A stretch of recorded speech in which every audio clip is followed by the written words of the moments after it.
Salimos del colegio y me las di de profesor. Improvisé un examen, mira el retrovisor. El huevo, la gallina, pregunté qué fue primero. El niño dijo el pollo, así de claro, le sus huevos. Ojo en el recreo, pórtate bien. Habrá quien quiera darte una lección. Olvídale. Al salir de la ciudad quise hablarle del comienzo, no de Adán y Eva, sino del espacio inmenso. Una piedra se estrelló de pronto en el cristal. Te sales del camino, papi, tuve que frenar. Ojo en el recreo, pórtate bien. Lo es lo del Oxelope, gloselo el OMSE. Tranquilos, ni es un trabalenguas, ni nos hemos vuelto locos. Estos son los nombres de las distintas leyes educativas que han estado vigentes en España en 43 años de democracia, un total de 8, porque hay que contar la que entró en vigor el pasado 19 de enero. La LOMLOE, que aunque alguno lo pueda confundir con un futbolista francés de segunda división, se trata de la Ley Orgánica de Modificación de la Ley Orgánica de Educación. Recuerden, no nos hemos vuelto locos, ese es su nombre, eso sí, más conocida como la Ley Celaá y que sustituye a la Ley Wert, que ha regido en los últimos 7 años. Total, que andamos todos perdidos entre tantas siglas y nombres, así que para irnos encontrando les contaremos algunas curiosidades.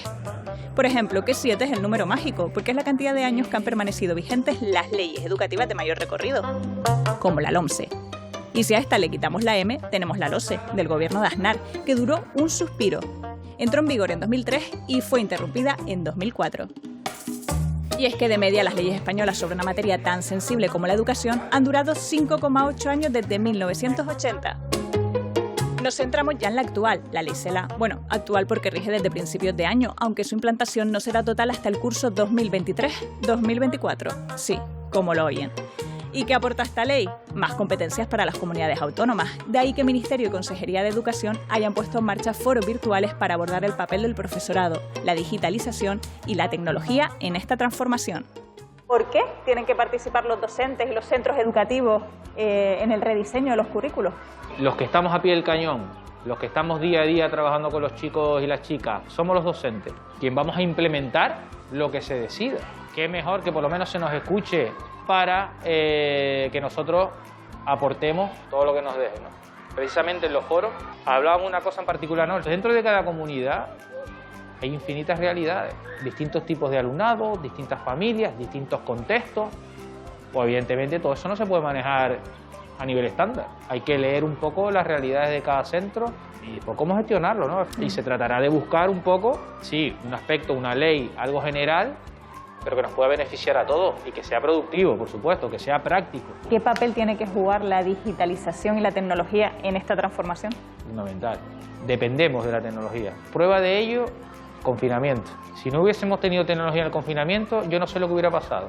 El uso de la tecnología ya no tiene que ser un área, tiene que estar metida en todas las áreas. Pero para eso, lo que te comentaba, necesitamos recursos. No podemos enseñar a los alumnos como aprendí yo. Pero como toda reforma, la Ley Celaá no ha estado exenta de polémica y la principal denuncia vino del sector de la educación concertada, que considera que se le otorga un papel secundario. La concertada es una opción de libertad para los padres o para las familias para escoger el tipo de educación que quieren para sus hijos y que en nuestra opinión se debe mantener así. No hablar de redes secundarias y primarias, sino simplemente hablar de educación. A ver, a la hora de desarrollar esta ley, como casi todas las anteriores, la sensación es que no se ha tenido en cuenta la educación. Ni a los colegios concertados, ni a las asociaciones de padres. Las familias tienen todo el derecho del mundo a escoger la educación de sus hijos, por supuesto. Cualquier cosa que difiera de eso es un disparate. Y precisamente esa libertad de las familias a la hora de educar a sus hijos es, entre otras cosas, lo que reclama la plataforma Más Plurales, la más activa y crítica con esta nueva ley.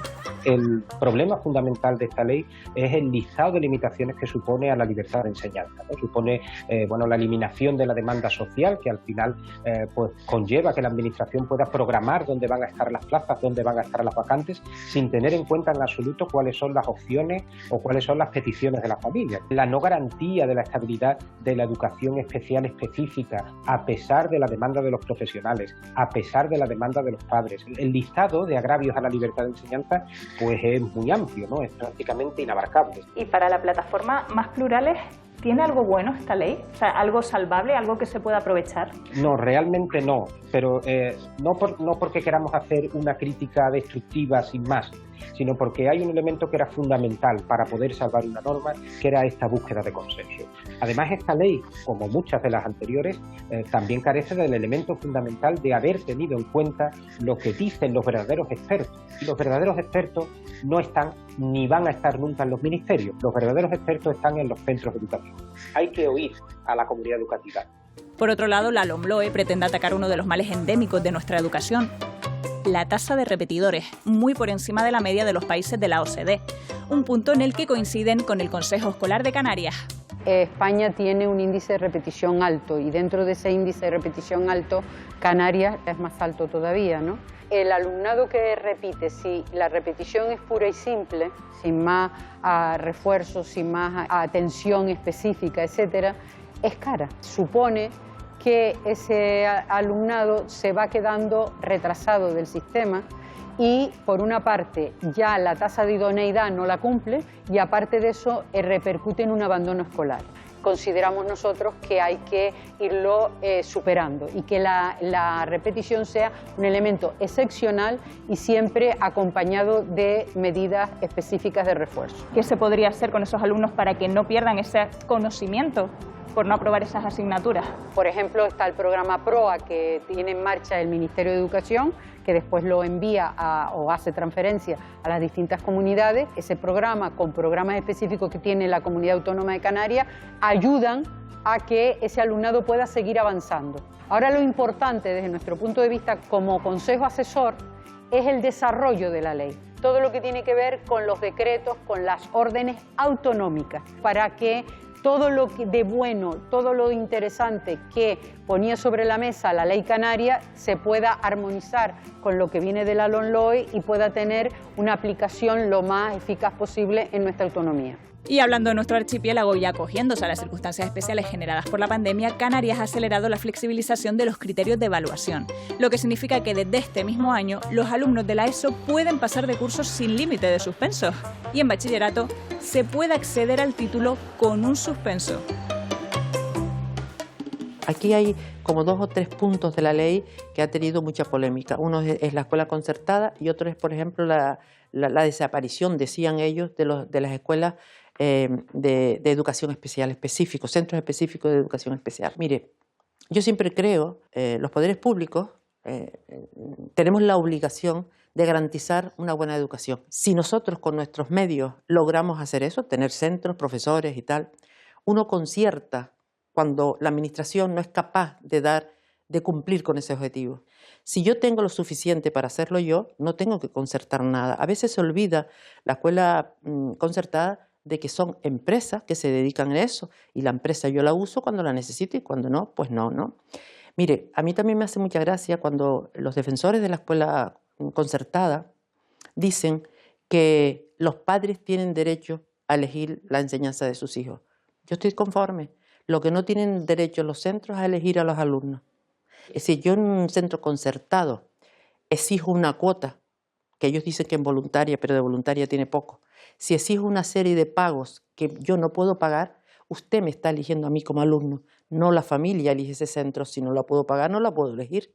Por lo tanto, a veces hay matices que yo creo que hay que aclarar, ¿no? Yo tengo que defender la escuela pública, la defiendo con fuerza, porque creo que si una empresa necesita un margen, lógicamente, por eso tiene la empresa, ¿no?, un margen de ganancia, en la pública no, todos los recursos se dedican precisamente a sacar para adelante todas las necesidades que tienen, ¿no? Y otro de los asuntos que aquí no nombre, y no sé si usted en la entrevista me lo va a hacer, es lo de los centros de educación especial. Se quejaban de que la ministra había dicho que ahora van a desaparecer los centros de educación especial y por lo tanto parece que a estos niños no se les va a atender. Eso no es cierto. Lo que dice es que con el objetivo de atender a la diversidad, de la inclusión, que es algo fundamental en la educación, tenemos 10 años por delante para que los centros ordinarios tengan los recursos suficientes para que aquellos niños que pudieran estar en estos centros ordinarios pues, estén. Eso no quita que si hay alumnado, que lo puede haber, que no pueden estar en los centros ordinarios, los centros específicos seguirán funcionando, ¿no? Entonces a veces tergiversan mucho las cosas sin leerse muy bien la ley o incluso leyéndola y haciéndolo de manera adrede, ¿no? Para que uno pueda tener, no estar bien informado. Otro de los asuntos de esta ley, ¿es usted partidaria de que los alumnos pasen de curso a pesar de que hayan podido suspender? La última orden de evaluación teníamos unas consideraciones especiales de este curso. Los niños ya venían de las casas cuando empezaron en septiembre como 5 meses sin tener presencia en las aulas. Lo que es injusto es que que la evaluación no vaya acorde con lo que se les ha enseñado, con la programación que ha tenido. Lo que se tiene que evaluar es más la competencia que tenga un alumno que el contenido y la memoria, ¿no? Y eso no lo decide solo su tutor, sino el equipo educativo valora que si efectivamente el niño tiene las competencias para pasar de nivel y entonces pasa, ¿no? A mí me parece más justo, sinceramente. Hemos visto las críticas de aquellas personas que defienden esa educación concertada. Nos gustaría en este momento ver, y para entender mejor esas posturas, ver las diferencias que hay entre la educación concertada y la educación pública.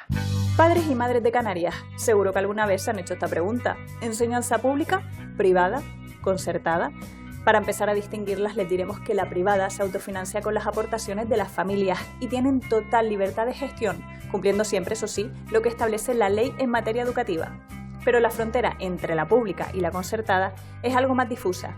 Desde 2006 la ley obliga al centro concertado a impartir gratuitamente las enseñanzas sin poder percibir directa o indirectamente una contrapartida económica por este concepto. Es decir, la educación concertada, que surgió para cubrir unas necesidades educativas que no era capaz de abarcar el Estado, es gratuita. Pero desde la Confederación Española de Asociaciones de Padres y Madres de Alumnos o federaciones como la GAL2, que engloba la AMPA de Gran Canaria, denuncian que la concertada cobra cuotas obligatorias a las familias. No es voluntaria, aunque la palabra salga a relucir en los informes.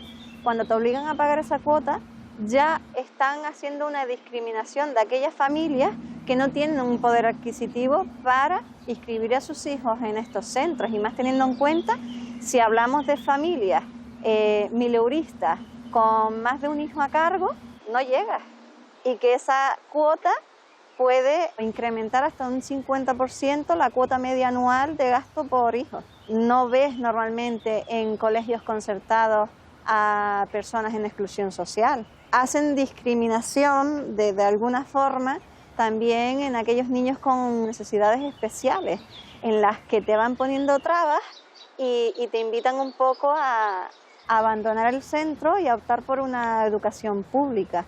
En este punto nos preguntamos, ¿la enseñanza pública es totalmente gratuita? ¿No nos cuesta ni un euro? La respuesta es no. Siempre hay aportaciones para costear materiales a lo largo del curso, además de excursiones y otro tipo de actividades. Así que vamos a ver cuál sería entonces la diferencia real de costes para los progenitores que optan por un centro educativo público o uno concertado. Y como último apunte, 2 diferencias más. Mientras que los colegios públicos han de ser laicos, en Canarias hay más de 40 colegios concertados con escuelas católicas. Y en cuanto al profesorado, el de la pública accede a su puesto aprobando unas oposiciones, pero los colegios concertados lo hacen tras superar un proceso de selección.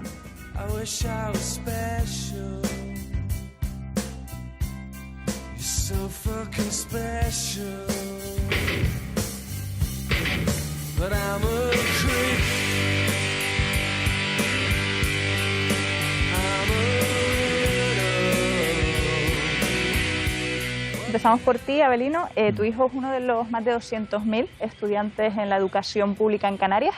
¿Por qué elegiste la pública? ¿Por convicción? ¿Por necesidad?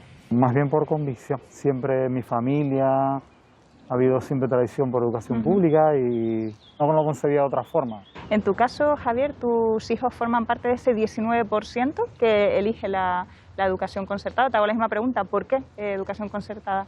Yo tuve la suerte de estudiar en pública y en concertada y al final, pues por un lado por convicción y por otro lado, pues incluso por necesidad. El hecho de la conciliación familiar y escolar, que es muy complicado, pues preferí la concertada. Según la Organización de Consumidores y Usuarios, el gasto medio por alumno en la enseñanza pública es de 1.071 euros. ¿Es eso lo que pagas? ¿En el curso? Anualmente, sí. Sí, pues sí. 1.040, hice el cálculo. Y este año con la pandemia, como recogida temprana y acogida temprana y recogida tardía han tenido que aumentar los monitores por los grupos burbujas, pues ha habido que pagar más. Javier, según la OCU también, en este caso en el de la concertada, ese gasto medio anual sube a 2.600 euros. ¿Es lo que pagas? Más o menos. Una con el transporte me sale por unos 3.100 euros al año y el que no tiene transporte estoy en 2.300. ¿Y te parece justo, ya que la ley dice que tendría que ser también gratuita, al igual que la 100% pública, o se justifica ese gasto superior? Yo a lo mejor estoy echando cuentas de, en el futuro, cuando tenga mi tercer hijo, en nuestro caso, nuestro colegio nos hace un descuento un 50% en la comida y ahí se nota muchísimo, porque o sea, yo pagaría menos en comida teniendo 3 que ahora teniendo 2. Y luego la cuestión está en que mi objetivo no es pensar entre la pública o la privada, ¿vale? Sino que lo que es el sistema educativo, con respecto a que dos padres estén trabajando y no tengas posibilidad de que te recojan o no al niño a la entrada o a la salida, al final tienes que buscar alternativas de que tenga que entrar antes, que le tengan que dar de comer, incluso que tenga que tener actividades hasta que en un momento determinado nosotros podamos llegar a recogerlos, ¿vale? Y eso al final son servicios que dentro de lo que es la concertada pues van integrados y hay muchos padres que en la pública cuando no se lo pueden ofrecer, porque no todos los colegios públicos tienen comedor, pues tienen que buscarlo incluso externamente y al final, claro, el colegio no te cobra eso, pero lo estás pagando fuera. Pero en caso de la concertada, ¿hay cuotas fijas obligatorias?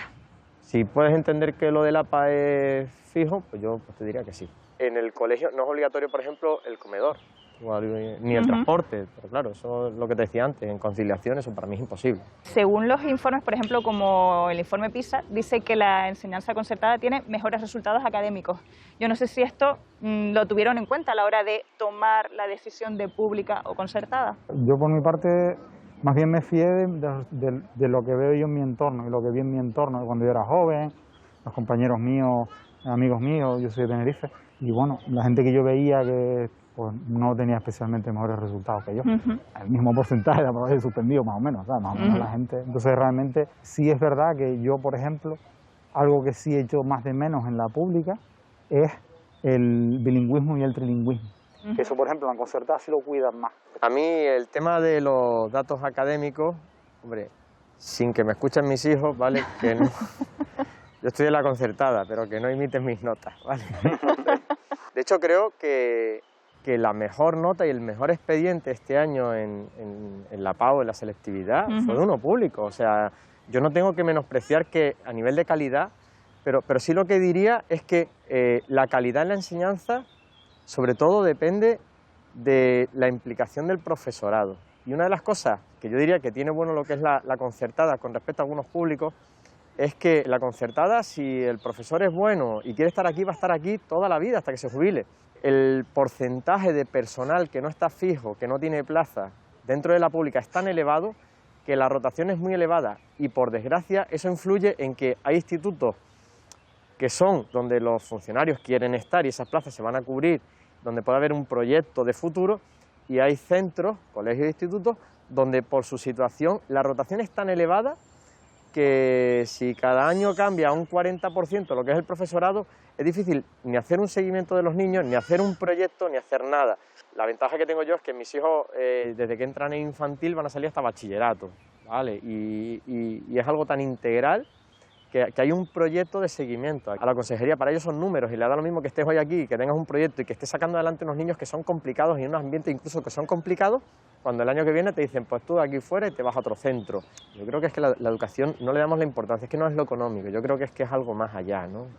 Y ya por último, a día de hoy, ¿se han arrepentido alguna vez de elegir en tu caso la educación pública para tu hijo y en tu caso la educación concertada para los tuyos?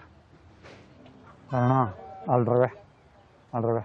Me ha alegrado mucho, sí, porque de cara a incluso atención a la diversidad, lo veo en el colegio, desde mi punto de vista los colegios públicos están más implicados. Mi experiencia ha sido buena, de hecho, tanto que me hice secretario de la AMPA. Yo a día de hoy, teniendo esta opción, no me arrepiento para nada. ¿Qué opina de la visión que tienen aquellos que son partidarios de una educación pública y de una educación concertada? Yo defiendo la pública, la universal, todo, por supuesto, ¿no? Y respeto, a pesar de que yo pueda opinar así, respeto absolutamente que haya gente que quiera tener una enseñanza distinta, ¿no? A mí me parece que lo justo sería que usted la tiene privada y pague todo lo que se quiera. Me parece muy bien que las familias paguen y gasten su dinero donde lo consideren. Lo que este modelo mixto, por llamarlo de alguna manera, ¿no?, que ni es privado ni es público, ¿no?, pero que está sostenido con fondos públicos, ahí ya la exigencia que yo tengo que tener de estos centros es mayor. Por ejemplo, una de las cosas que pone la LOMLOE es que tenga preferencia para entrar a un centro concertado la cercanía del domicilio familiar. Eso hoy no existe. Vienen guaguas y guaguas de niños que llegan al centro concertado y sin embargo los niños de la propia calle no tienen acceso a ese centro. Eso lo puede hacer usted en un colegio privado, pero no en un colegio concertado que está pagado con los fondos de todos, ¿no? Según datos que maneja la OCU, la educación pública no es gratuita del todo, 1.071 euros. Aseguran desde esta organización que cuesta un año para cada uno de los alumnos, de las alumnas. No es mucho dinero. ¿Qué pasa con aquellas personas que no pueden llegar a pagar esos 1.071 euros de media? ¿Hay ayuda suficiente? Vamos a ver, un niño, yo no digo que no haya familias que les cueste 1.000 euros efectivamente mandar al niño porque tiene que comprar la mochila, todo lo que tiene que comprarlo. Pero yo le puedo decir, antes le dije que tenía más de 25.000 alumnos que no solamente tienen atendidos en todo lo que tiene que ver con la educación, sino que además tienen pan comido, desayunado, se le compran los libros de texto. Es más, mire, ahora mismo acabamos el curso y julio y agosto los niños tengan la garantía de que van a comer porque se le dan las tarjetas monederos que se llaman, ¿no? Tengan la completa seguridad que si una familia certifica, porque es un dinero público y hay que hacerlo así, que no tiene medios suficientes, tienen las becas correspondientes, ¿no?, en general. Según los informes de evaluación internacional de alumnado de la OCDE, más conocido como el informe PISA, en el último de esos informes, Canarias era la 14ª región en la comprensión lectora en conceptos como matemáticas, como ciencia. Mire, yo tuve la oportunidad de estar trabajando en una zona concreta de Gran Canaria, una zona con muchas dificultades, y recuerdo que, por ejemplo, en una clase de 25 alumnos o de 23, las familias que podían atenderlo, por ejemplo, a explicarles los deberes, de 23, a lo mejor habían 3. El resto, los otros 20, las familias no tenían la capacidad para sentarse con esos niños, ni siquiera, porque además o no tenían la capacidad o porque venían levantadas de trabajar y desde luego a esa hora de la noche que venían, sobre todo del sector servicio, era muy complicado. Esto tiene que ver también mucho con el éxito escolar y Canarias ha sido una de las regiones más castigadas en general durante muchísimos años, ¿no? Yo creo que tenemos un déficit en todos los sentidos, económico lo hemos tenido, cultural también, pero yo espero que efectivamente esa brecha se vaya corrigiendo, ¿no? Sindicatos como el ESTEC habla de un informe PISA incompleto porque no atiende otro tipo de competencias como puede ser la sensibilidad hacia el cambio climático, hacia la pobreza. Es verdad. Uno de los informes que se hizo hace muy poquito, resulta que el alumnado canario estaba muy por encima de la media. Yo creo que aquí no se trata solo de la inteligencia, la mal llamada inteligencia así, pura y dura, que es los contenidos en matemáticas, en lengua. Hay dos cosas que PISA no tiene, y diría yo, no sé si más, pero dos que me he fijado. Una es precisamente no tener en cuenta la situación socioeconómica, pero sobre todo cultural de la familia, y por otro lado, esta mirada íntegra que se le debe hacer a las personas, ¿no? Es decir, las competencias que debe tener un alumno o una alumna para relacionarse, para todo este tipo de cosas, para la empatía, para la inteligencia emocional, para todo ese tipo de cosas. Yo creo que el alumnado de Canarias ha demostrado, porque además tenemos datos, de que efectivamente estamos en la cabeza de España. En cuanto a las tasas de abandono escolar, estamos hablando del 18% para menores de 24 años. Aquí en Canarias la media nacional es del 16%. ¿Cómo podemos solucionar este tema? Mire, hemos mejorado muchísimo. Eso no es ningún consuelo para nadie, ¿no? Pero yo recuerdo que cuando estaba en la viceconsejería, la tasa estaba, me parece que era, si no me equivoco mal, cerca del 30%. Mire, yo creo que se ataja de dos maneras a mi entender. Una son con medidas preventivas, y ahí tiene mucha importancia la atención a la diversidad para que nadie se quede atrás. Y luego son que haya una oferta educativa lo suficientemente atractiva para que los chicos y chicas vuelvan otra vez a las aulas, ¿no?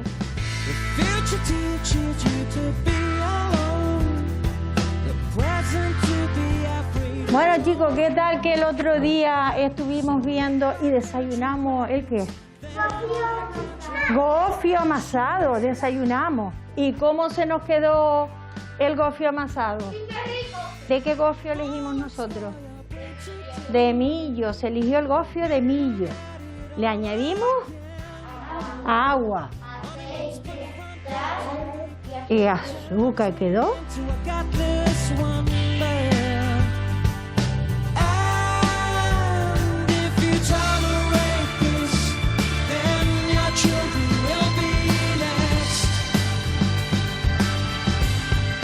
Vamos a hacer una frase y el resto la va copiando. ¿Quién quiere salir? Amán. Vamos, Amán. Vete formándolas, a ver.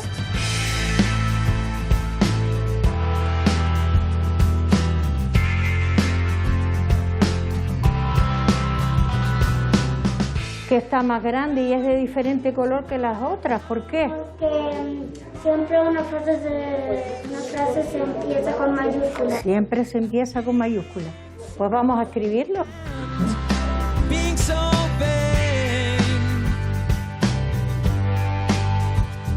Muy bien, Amán. ¿Alguien más quiere hacer una frase? A ver, Juan.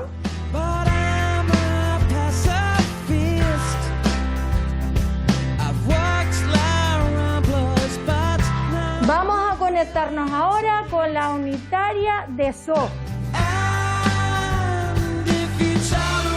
Buenos días, chicos. Buenos días. ¿Cómo están? Buenos días.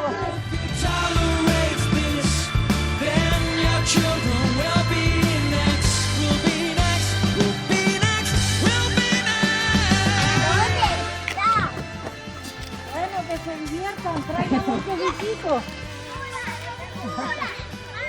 Ellos se lo pasan. No.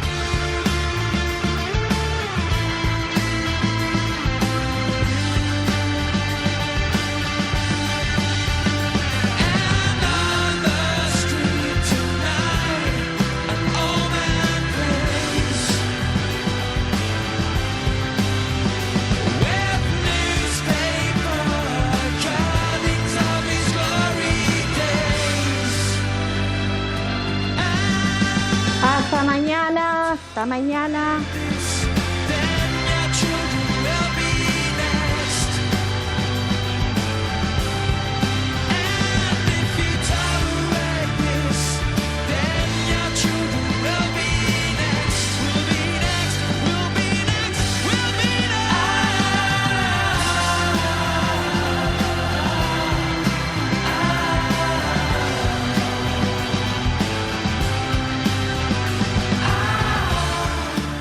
Encarna, desde hace 20 años diriges el Colegio de Educación Infantil y Primaria de Montaña Blanca, en Lanzarote. ¿Qué es una escuela unitaria? Es aquella que une a varios alumnados de diferentes niveles en un grupo. Ajá. Seguimos trabajando en zonas donde a lo mejor es de difícil acceso para a las familias de irte a un centro receptor que está más lejos. Y están todas en campo.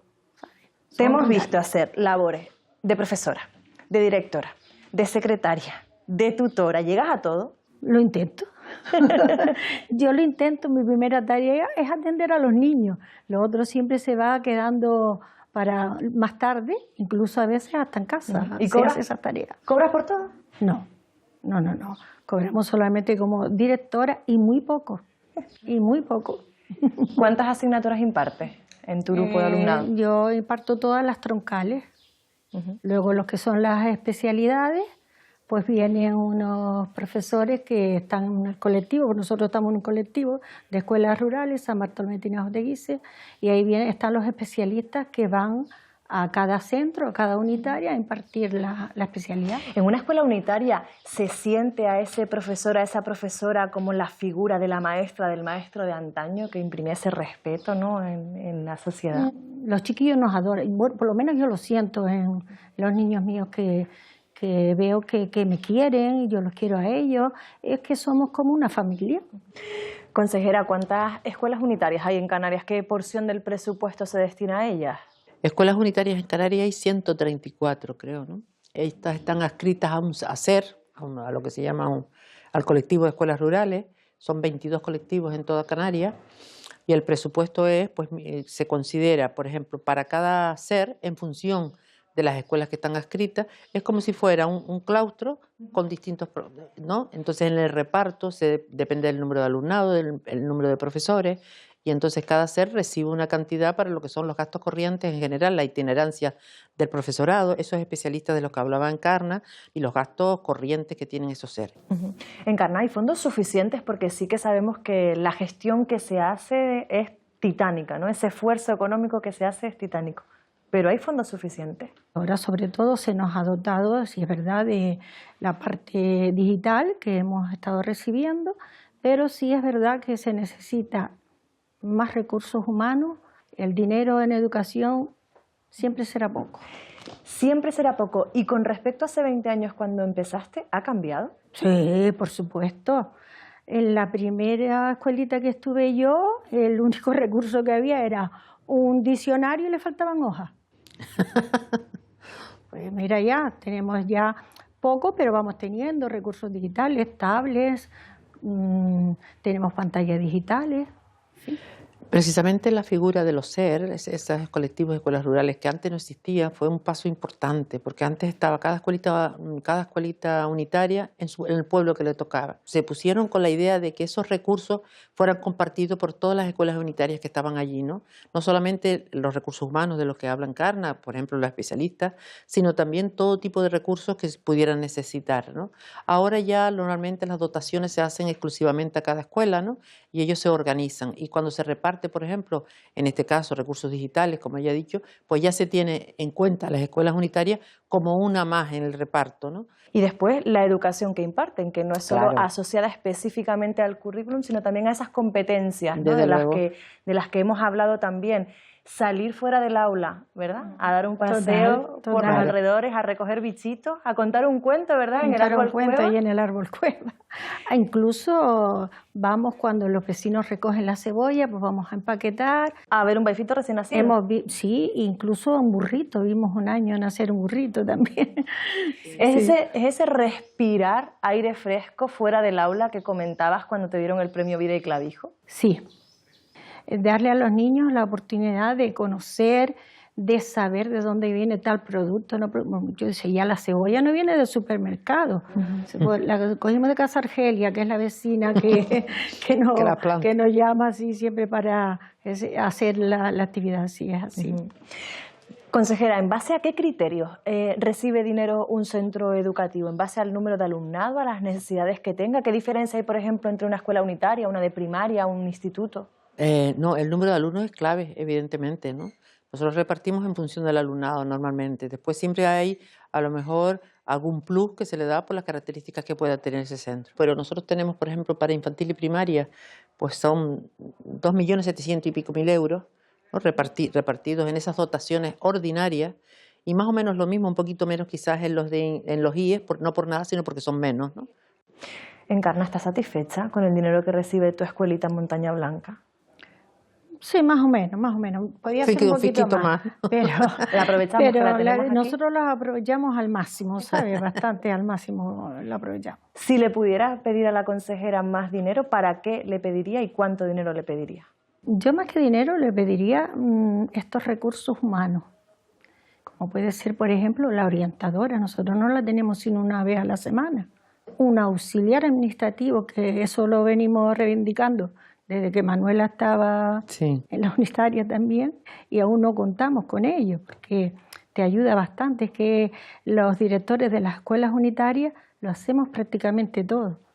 Me gustaría... Lo que sí le diría yo a la consejera es que quizás esta ayuda que tenemos de los libros de texto yo nunca lo he entendido.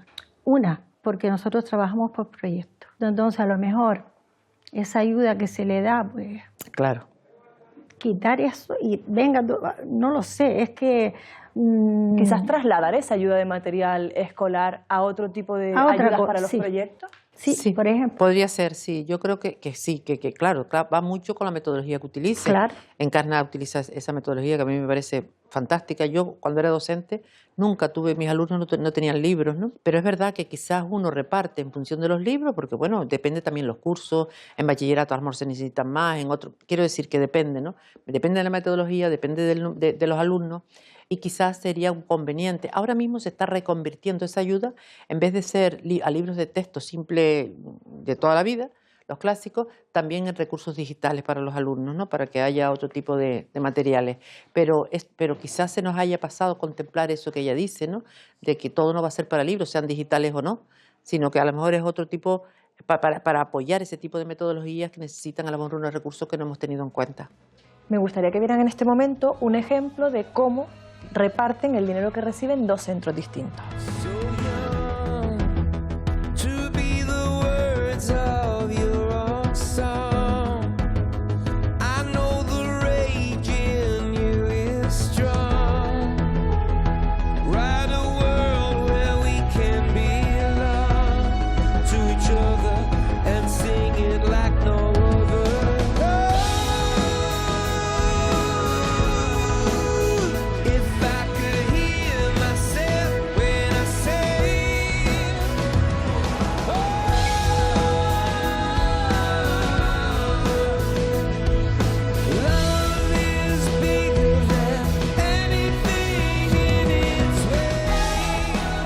Víctor, este es un centro de línea 1, es decir, hay una clase por cada nivel educativo. ¿Cuánto alumnado hay en el CEIP Asturias? Actualmente hay 180 alumnos en el Colegio Asturias. ¿El centro tiene dinero, una partida presupuestaria? ¿Para qué gastos? Todos los centros tienen que tener una especie de presupuesto anual a través del proyecto de gestión, donde contemplan las posibles entradas de dinero y las salidas, ¿no? Entonces hay partidas que son nominativas, como puede ser la ayuda de libro de texto, o las destinadas al comedor y desayuno escolar. Y después hay un dinero que es de funcionamiento, que se le llama de funcionamiento, que fundamentalmente es para cubrir esos gastos inherentes del día a día, como puede ser pues el teléfono, el papel higiénico, el jabón. ¿La cantidad varía de un año a otro? En los últimos años la verdad que no ha habido muchos cambios, a excepción de esos libramientos extraordinarios que se han dado para el tema del COVID. ¿Cuánto dinero reciben normalmente y en qué partidas se lo gastan? Pues recibimos unos 4.700, 4.800 euros este año. El año pasado fue similar y el anterior también. Podríamos aprovechar Sí. la pizarra para ver en qué se lo gastan en este CEIP Asturias. 4.800 cada año en función del alumnado que tengan. Sí.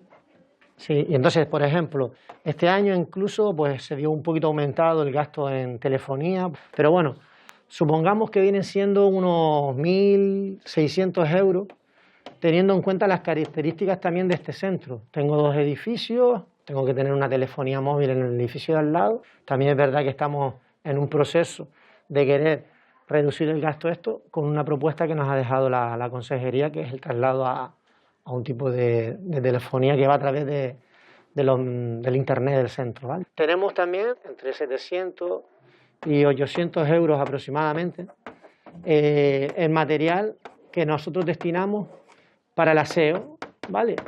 Papel higiénico, jabón. Después habría otra serie de gastos que estarían lo que podría ser más o menos arriba abajo, que también estamos intentando reducir, que es el mantenimiento de lo que sería la fotocopiadora, folio, grapadora, grapa, de uso del profesorado y del resto de profesionales, así como también para los propios alumnos. Y después también hay un material que todos los años puede rondar también entre 400 y 500 euros de otros imprevistos que puedan surgir y también de la compra de material tecnológico que a lo mejor necesitamos, como puede ser un pequeño micro o auriculares.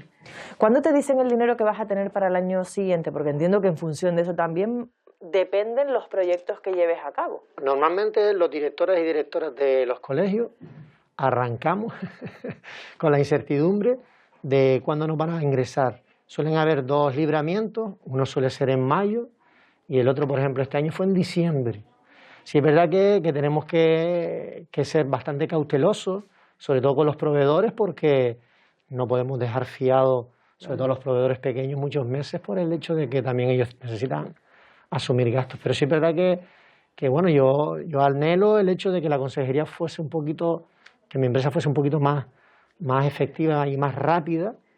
Bueno, y después quedarían unos 700 u 800 euros aproximadamente, que solemos destinarlo pues para otros casos inherentes que puedan surgir, todo lo que es la nueva modernización del centro con las nuevas tecnologías que suelen llevar un gasto bastante importante Pues, por ejemplo, cuando se rompe una batería de un portátil, o como ahora mismo tenemos un aula de robótica, donde parte del material lo sufraga la consejería, pero hay otro que tenemos que nosotros destinar. Entonces, siempre intentamos también dejar algo pendiente de poder suplir imprevistos, ¿no? Pero, por ejemplo, se me ocurre un microscopio, no es barato. Si ya sabes de antemano que no te va a dar, ¿qué pasa? ¿Que no se puede comprar?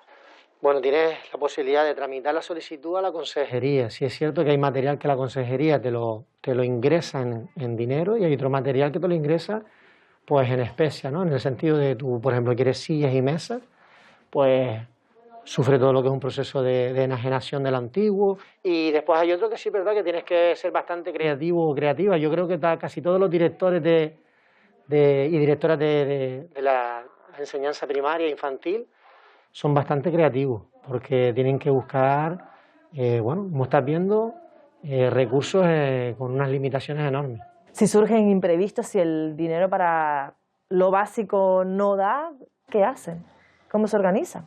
Pues nosotros le damos sentido a la palabra comunidad educativa.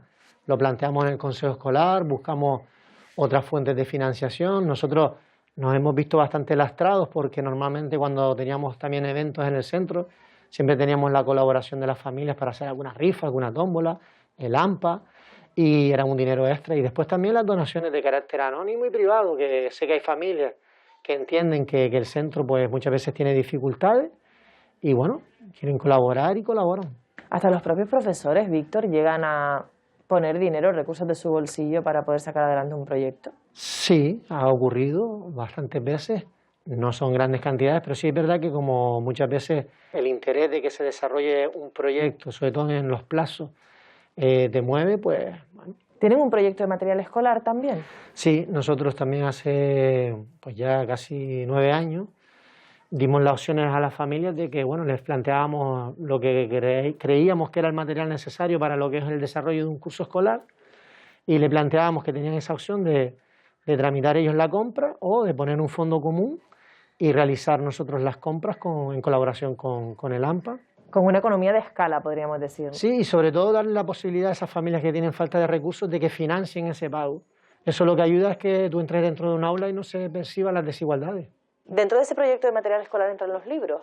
No. Hay una partida presupuestaria que nos da la consejería. Nosotros, por ejemplo, de 180 alumnos, 105 fueron becados. Ajá. Este año, si no recuerdo mal, sobre los 14.000 euros fueron, ¿vale? Para las 105 alumnos y alumnas que lo recibieron. Yo, por ejemplo, tengo en este centro un comedor de contratación a través de un catering. Se presupuesta cuánto va a salir dar de comer, en este caso a 105 comensales, que es el tope máximo que tenemos autorizado, y después las familias solicitan una plaza en el comedor. En función de las rentas, habrá alumnos que tendrán ayudas por parte de la consejería y hay otros que tendrán que sufragar el coste diario.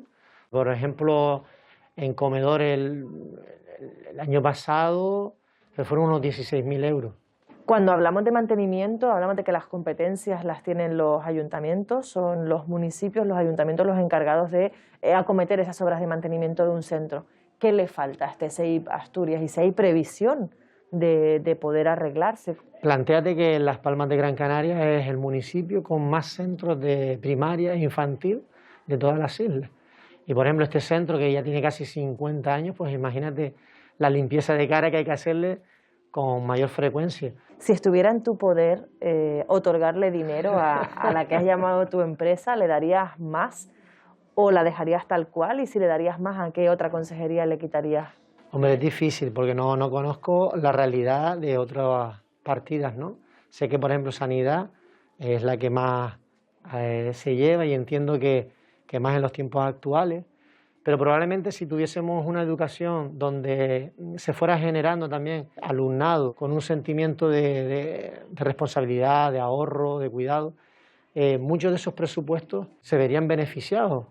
Por ejemplo, Sanidad.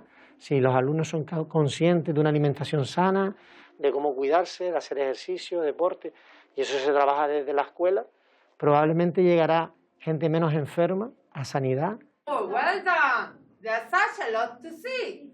Different things on every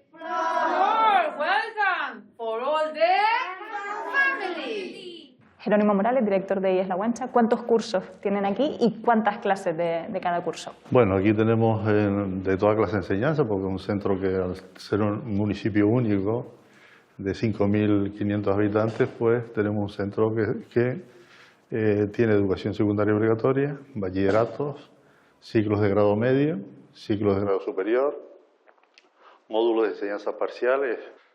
Damos oferta de enseñanza de certificado de profesionalidad para parados. Nosotros estamos en una media de 950 alumnos curso escolar, hemos llegado a 1.100 alumnos, este año estamos en 950. Cada año reciben una determinada cantidad de dinero. ¿Para qué gastos? Que se llaman para gastos de funcionamiento o presupuesto ordinario. Nosotros somos 25 departamentos y no trabajamos por asignación a cada departamento, sino por necesidades a cada departamento, de los recursos que nos vienen. Y eso, para los cargos directivos nos cuesta más, porque tenemos que buscar más recursos, pero también es verdad que no tenemos duplicidad de material. Lo importante es ser efectivo y sacarle rentabilidad al poco dinero que tenemos. Teníamos de presupuesto ordinario de gasto de funcionamiento 94.000 euros. En el 2020, 79.000. Y la previsión de este curso, 72.000 euros. O sea, como ven, se ha incrementado el presupuesto de la comunidad autónoma, ha recibido más la consideración, pero los recursos ordinarios no están incrementándose en los centros. Después está la otra parte, que son los extraordinarios, y eso se va consiguiendo por la gestión que hacen los cargos directivos de cada centro. O sea, depende de cómo nos movamos en proyectos. De los certificados de profesionalidad, los recursos que tenemos son inmensos, o sea, están muy bien. O sea, nosotros estamos en 400 y pico mil euros de los cursos de Servicio Canario de Empleo y el centro se beneficia de alguna parte. Y en total, este año, ¿cuánto dinero ha recibido el IES La Guancha? 591.116,36 euros. ¿Qué ocurre? En la parte de formación profesional tenemos otra ventaja, que si presentas proyectos de innovación, proyectos de emprendimiento y proyectos y talleres, eso reciben los departamentos que presentan esos proyectos, reciben un dinero finalista para ejecutar esos proyectos. Y en este caso, ¿eres tú como director del centro el que se encarga de administrar ese dinero que entra? Bueno, lo que se encarga de administrar está la secretaria, nosotros tenemos todos los recursos, secretaria, jefe de estudio, vicedirección, tenemos eso, y después el consejo escolar que se le da cuenta de cualquier gestión que se haga, se da cuenta semestralmente cuando hay que justificar los gastos. ¿Y ese presupuesto es similar al de un centro de primaria? ¿Qué va? Y los recursos que reciben son ínfimos también, o sea que son para el año que estamos, los años que estamos y el siglo que estamos, yo creo que son recursos que hay que mejorar un montón. Ahora sí me gustaría, por favor, nos fuera detallando el presupuesto y en qué se va invirtiendo y cómo se va distribuyendo. Vale, vale.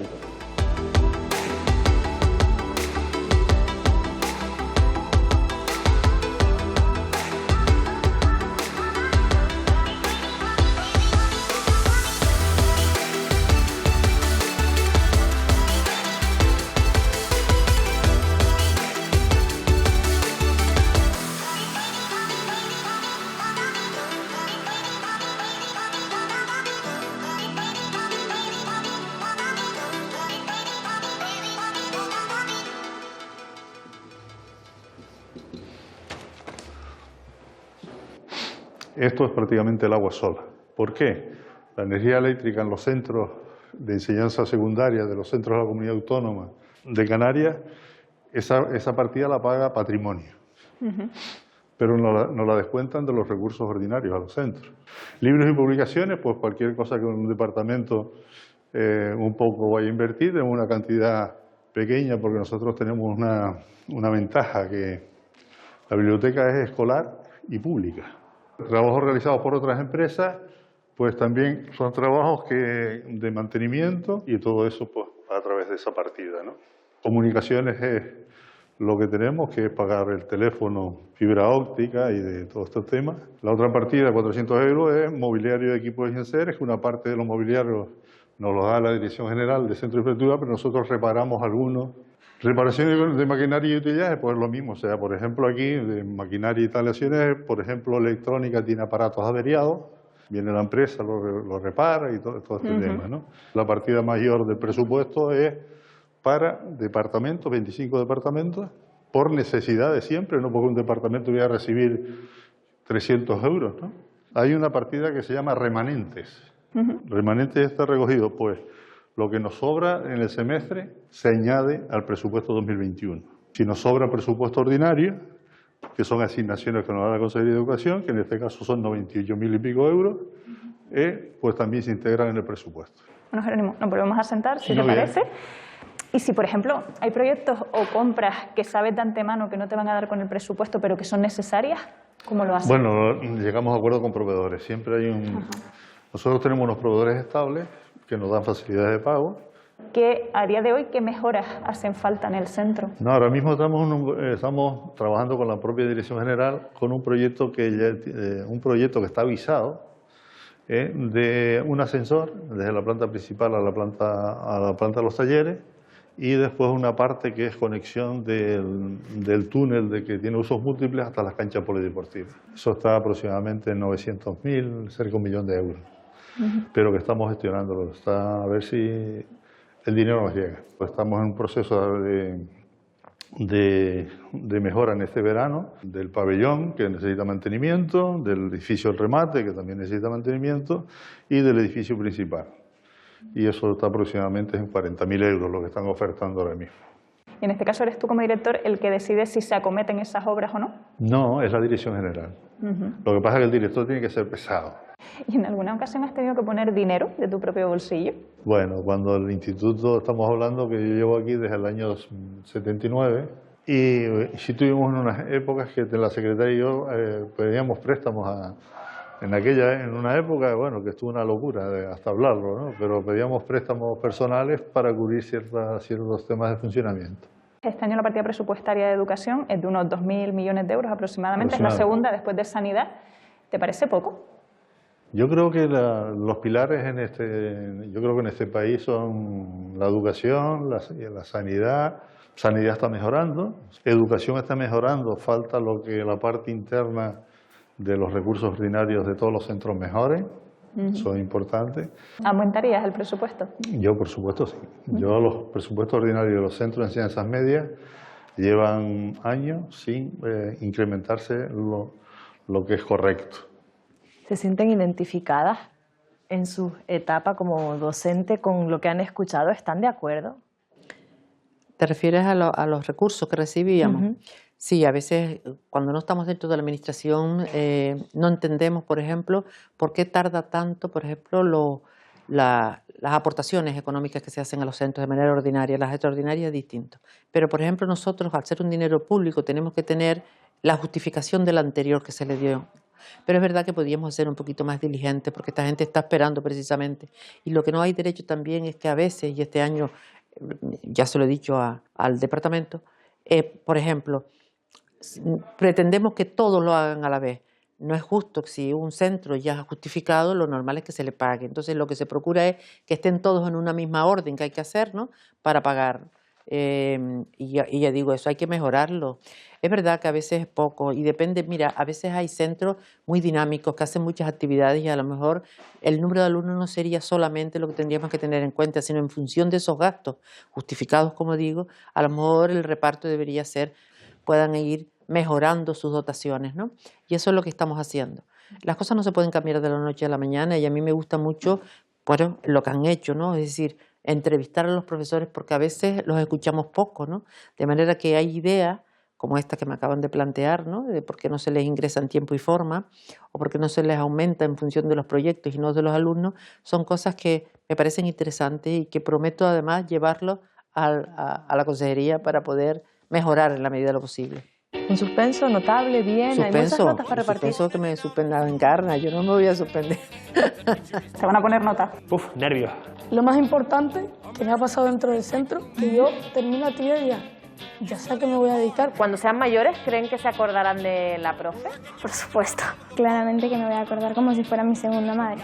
¿Eres la profesora que te hubiera gustado tener? Eso es lo que intento. Fíjate, siempre digo que hay que ver el mundo con los ojos de un niño. El colegio es como la semilla.